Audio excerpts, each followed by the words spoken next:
Kampus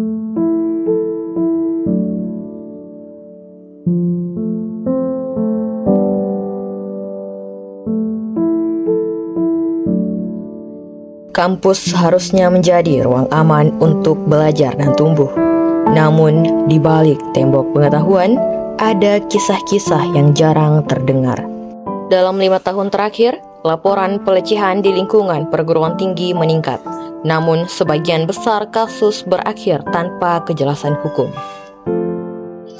Menurut Undang-Undang Nomor 12 Tahun 2022 tentang Tindak Pidana Kekerasan Seksual, pelecehan seksual diklasifikasikan menjadi 2 jenis, yaitu pelecehan seksual non-fisik dan pelecehan seksual fisik. Undang-Undang Tindak Pidana Kekerasan Seksual mengatur tentang pelecehan seksual non-fisik dalam pasal 5 yang mencakup perbuatan seksual secara non-fisik dengan maksud merendahkan martabat seseorang berdasarkan seksualitas atau kesusilaannya. Pelecehan seksual fisik didefinisikan dalam pasal 6 yang merupakan perbuatan seksual secara fisik terhadap tubuh atau organ reproduksi seseorang dengan tujuan merendahkan martabatnya. Pelecehan seksual bukan sekadar isu moral, tapi juga termasuk ke dalam pelanggaran hukum.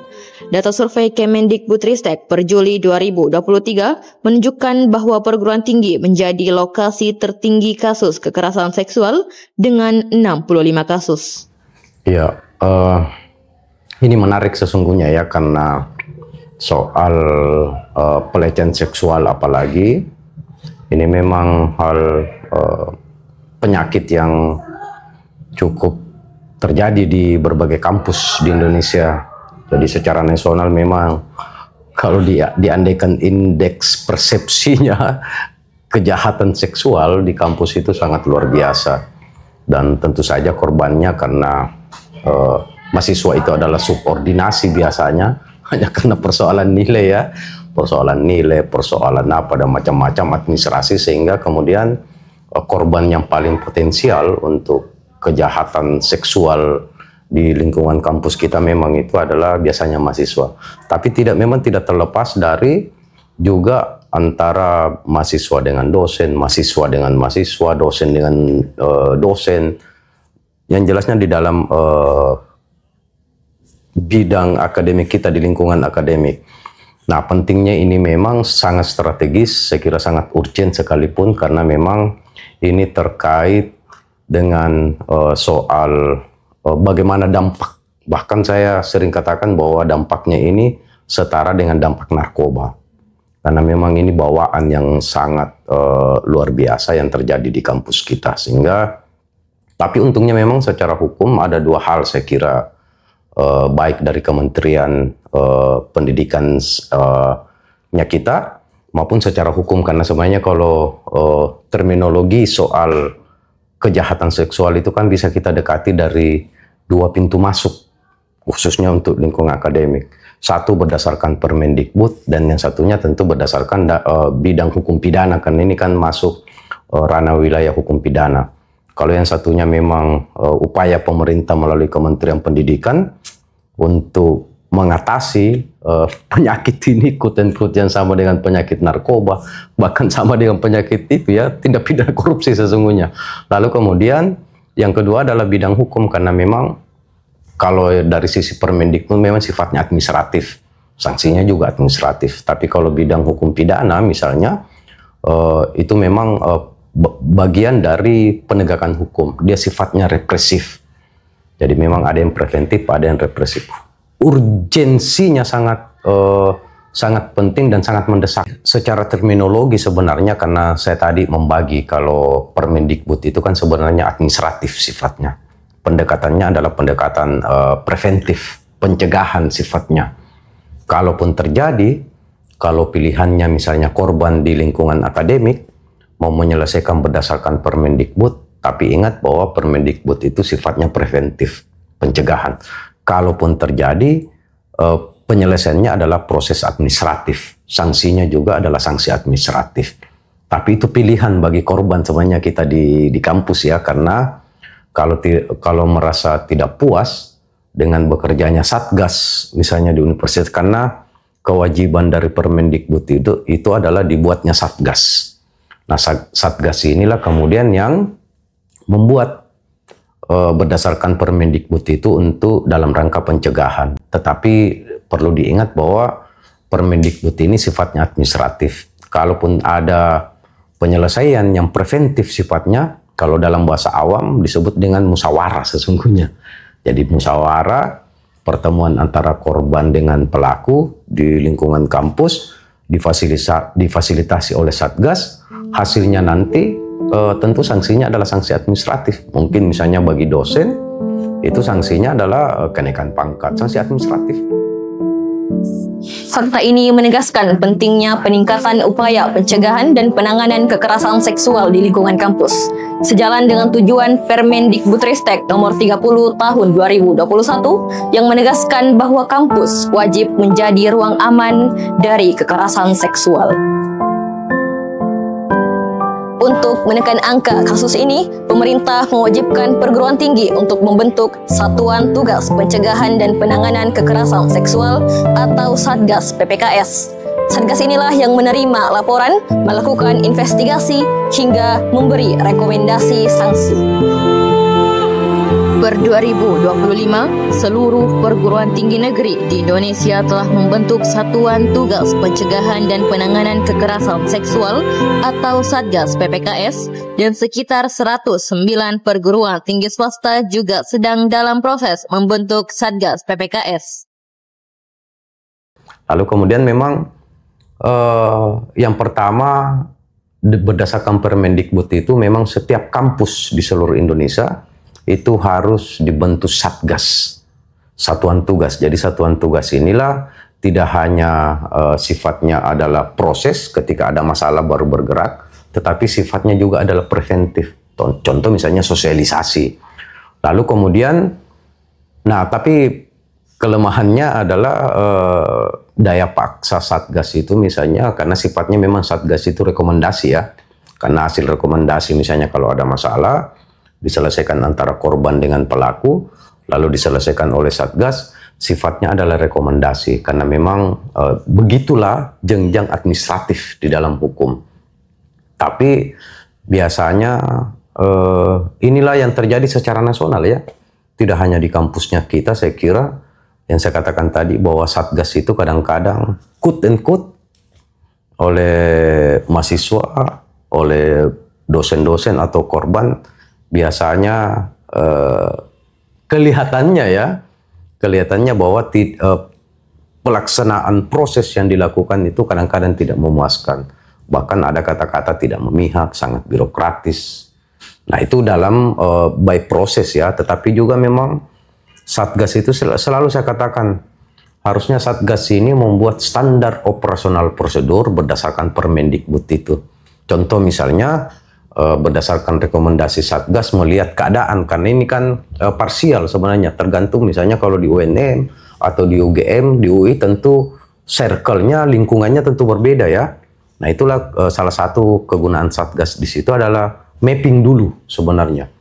Jadi kan selama ini di berbagai kampus itu langsung dilakukan sosialisasi.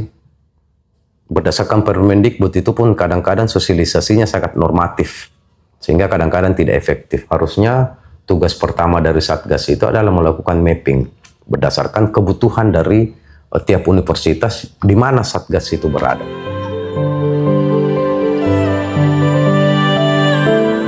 Namun, Komnas Perempuan mencatat banyak korban masih takut melapor karena stigma, tekanan sosial, hingga ketidakpercayaan terhadap sistem. Faktor relasi kuasa itu sangat menentukan juga ya, tadi udah disampaikan. Selain itu juga dia takut terbuka aibnya itu. Kemudian juga bisa saja memang ada pesan yang awas kamu, ancaman misalnya saja gitu. Ancaman itu tidak selalu kemudian terekspresikan secara langsung, kubunuh kamu atau apa, enggak gitu ya, tapi bisa saja Ku kasih nanti nilaimu jelek, jangan harap kau bisa lulus kalau kau sampai ada orang lain tahu. Ini kan juga ancaman gitu ya. Jadi memang banyak sekali faktor. Apalagi kalau memang pada dasarnya orang ini mudah terintimidasi, itu hal yang kecil saja itu juga akan sudah bisa membuat dia merasa terancam gitu, merasa bersalah. Jangan sampai nanti kalau saya melapor kemudian terjadi sesuatu pada si pelaku, saya nanti yang disalahkan misalnya saja kayak gitu. Itu kan sebenarnya faktor-faktor yang lain juga gitu. Pelecehan seksual bukan hanya sekadar persoalan individu, tetapi juga menjadi cermin terhadap kultur pendidikan kita. Banyak pakar menilai praktik ini seringkali terjadi karena budaya patriarki masih mengakar kuat dalam ruang akademik. Relasi kuat antara dosen dan mahasiswa, senior dan junior, seringkali membuka celah terhadap penyalahgunaan wewenang.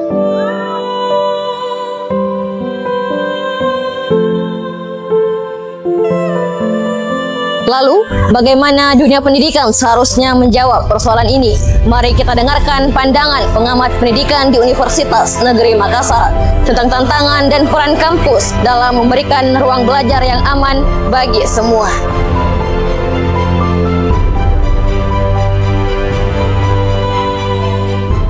Ya baik, terima kasih. Jadi saya kira juga memang itu untuk pelecehan seksual bisa saja terjadi di mana saja tempatnya ya. Nah, khusus di lingkungan pendidikan, jangankan di perguruan tinggi, di SD pun juga sudah terjadi, di SD, di SMP, kemudian di SMA, itu sudah terjadi. Maka ya, apalagi kalau misalnya di perguruan tinggi, di mana anak-anak yang kita ajar itu sudah besar-besar, jadi memang sangat memungkinkan untuk terjadinya hal-hal yang seperti itu. Itu juga memang salah satu penyebab ya, jadi relasi kuasa di mana dosen misalnya menggunakan kekuasaannya ya untuk bisa melakukan pelecehan pada mahasiswanya atau kepada dosen bawahannya atau kepada pegawai yang ada di sekitarnya. Jadi saya kira memang sudah disampaikan jauh-jauh sebelum itu, pada saat penerimaan mahasiswa baru kita, sebelum mereka belajar di fakultas ini juga sudah diberikan pemahaman tentang itu. Ditambah lagi mata-mata kuliah yang ada, meskipun itu tidak separatif ya, jadi dia include kurikulum kita itu memberikan pemahaman kepada mereka. Jadi dosen-dosen yang mengajarkan juga seperti itu. Jadi ya insya Allah kalau kurikulum kita yang ada khususnya di Fakultas Ilmu Pendidikan itu sudah memberikan pemahaman kepada mahasiswa, dosen dan ya sivitas akademika tentang gender itu. Ya di samping itu juga memang di samping mata kuliah, kami di Fakultas Ilmu Pendidikan itu ada tim pendidikan karakter juga. Dan itu juga setiap saat melakukan aktivitas kegiatan-kegiatan untuk pengembangan karakter. Nah, mulai pada penerimaan mahasiswa baru sudah ada modul-modul yang diberikan kepada mahasiswa, karakter-karakter apa yang kita akan tumbuhkan di lingkungan ini. Dan itu sangat membekas anak-anak kita antusias untuk mengikuti kegiatan-kegiatan pengembangan karakter itu. Sehingga ya di samping kurikulum tadi yang sudah ada, kita juga memang ada tim pengembangnya di sini, ada tim pengembang pendidikan karakter di Fakultas Ilmu Pendidikan. Setelah pintu dibuka, pelecehan seksual tidak hanya berhenti pada satu momen. Ia meninggalkan bekas luka panjang, menyentuh seluruh aspek kehidupan korban. Tidak hanya fisik, tapi yang paling sering tertinggal adalah bekas psikologis. Pelecehan seksual itu sebetulnya bukan hanya secara physically gitu ya. Secara physically menimbulkan luka, walaupun tidak luka seperti apa ya. Pelecehan seksual kan belum tentu intercourse. Tapi kan luka juga, luka karena sudah merasa dirinya ternoda. Itu secara psikologis. Dan itu jadi akhirnya berat. Karena apa? Dia kemudian merasa banyak yang bisa terjadi. Dalam artian dia bisa benci pada dirinya sendiri, dia bisa benci pada orang lain, dan kemudian juga dia kemudian bisa menggeneralisir semua orang yang seperti pelaku adalah pelaku. Nah, pelaku ini misalnya saja laki-laki dilakukan kepada perempuan, dia bisa menggeneralisir bahwa kelakuan semua laki-laki sama seperti itu.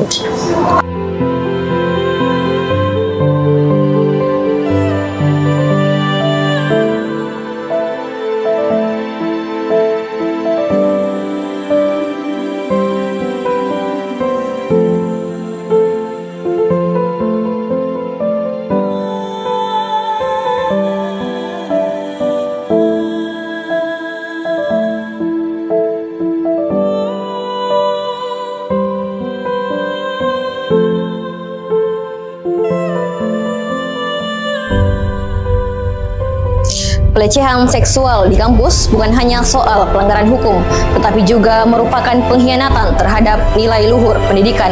Luka itu nyata, membekas, dan meninggalkan jejak panjang terhadap korban.